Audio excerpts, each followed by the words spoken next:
Hello, my name is Amy Sturkey. I'm a pediatric physical therapist, and I'm doing my series in which I'm interviewing adults that have who are different from me. So I'm here with Gray, and Gray, why don't you tell us about yourself? So, I I have autism, which is a lot of people say autism is a mental disability, and that's not entirely accurate and I'm going to explain why that is later. But ultimately, the the main thing to keep in mind about autism, both with regards to myself and regards to pretty much everyone who both has it and doesn't have it, is that autism makes you different. Okay. So they've switched to having levels of autism. Do you know what level autism are assigned to you? Not entirely, and to be honest, I don't like the idea of levels of autism because it strikes me as a rather ableist way of designating autism. Because if you start categorizing these things in levels, what you're really doing is categorizing them in terms of how closely they resemble a quote unquote normal person. Uh-huh. And that's just not how it works. Right. Tell me, what do you think would work better than the levels?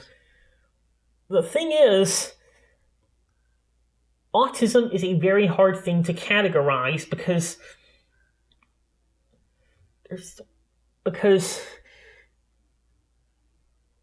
no two people with autism are alike. Exactly true. I mean, you could say that for people in general, but autism is especially difficult to classify because it doesn't affect any two people in the same way. Most people have like two different ideas of what autism does. It either makes you stupid or it makes you incredibly smart. Like, those are the two stereotypical ideas of what autism does to people. That's what other people think. That's what people without autism think autism is. And it doesn't work that way. Like, you might know a lot about one thing, but you might not have any knowledge whatsoever about something that comes as common sense to most people. Right.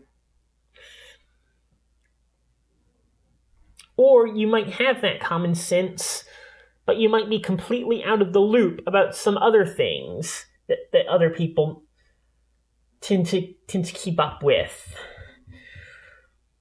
Point is,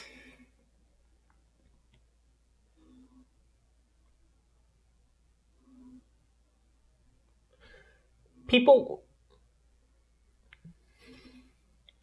I hate to use the whole snowflake metaphor because it's been kind of abused lately by some people who I hold in rather low regard. But it's rather apt here because no two people with autism really are alike. Right. One of the things I say that if you've met one person with autism, you've met one person with autism. Exactly. It's almost like if you know one person with autism, you know less about autism than you did before because you're automatically going to glom everything you learned about that one person on the next person with autism, and it's probably not true. That's my point. And which is why I feel like the idea of classifying people with autism into distinct categories isn't a good idea.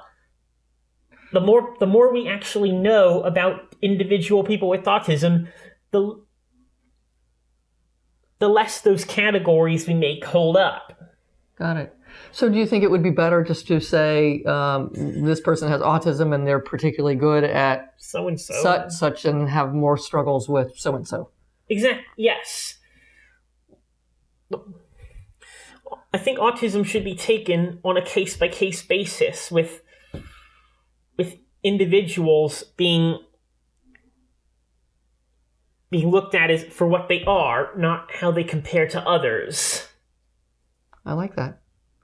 When were you first diagnosed with autism? I was diagnosed when I was 3 years old, but I didn't actually find out I had autism until I was about 9.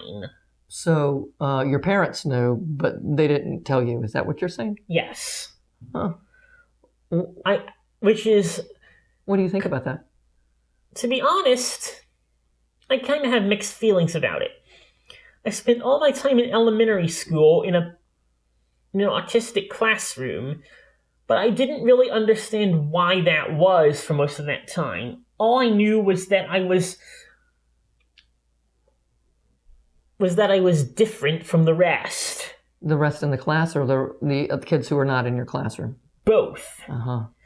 Like, the other students in the autistic classroom weren't at my educational level. I was the only one who was allowed to go into the regular classrooms for part of each day. And they didn't. And they didn't. Uh-huh. And which isn't to say I enjoyed going into the regular classrooms. I actually found that kind of stressful. Right. Because that meant I spent part of each day in a bigger crowd with people I wasn't used to. Right.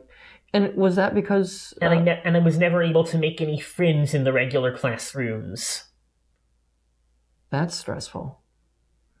And you think... What was the reason that you... And in the autistic classrooms, I didn't make any friends either because I couldn't really communicate with them. Right. So it was kind of the worst of both worlds. I'm so sorry. That does sound stressful.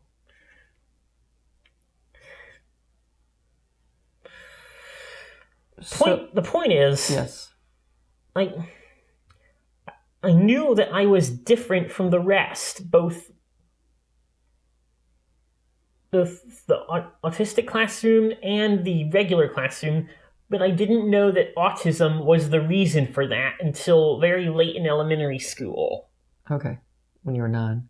And so your parents kind of had a sit-down talk with you, or did it get slipped up, or how did that happen? Well, I think I sort of realized it because when I saw the word autism on the back of my autistic classroom teacher's t-shirt, and I wondered what that meant. Okay. And so you asked somebody? Not exactly. My parents started it. They asked me if I knew what autism was. Uh-huh. And I said, it's the word on the back of Miss Putnam's t-shirt. Miss Putnam was my autistic teacher. Right.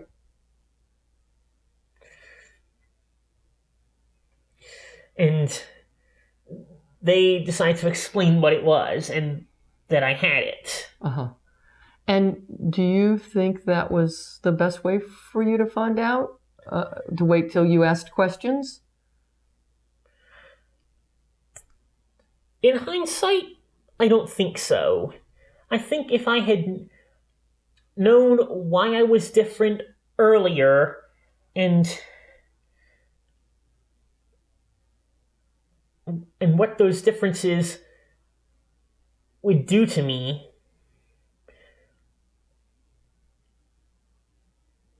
I might have been more understanding of my circumstances.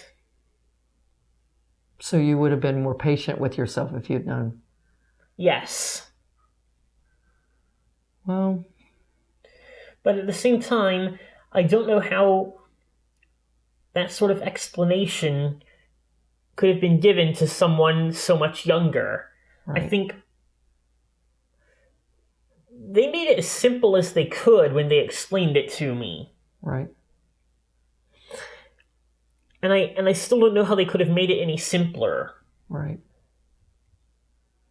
But it sounds like for you, it freed you up. It didn't free me up. It did not free me up. It just gave me some more context. Right. And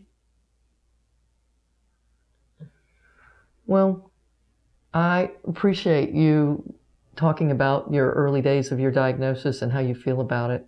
I really appreciate your insights, and I hope we can talk again soon.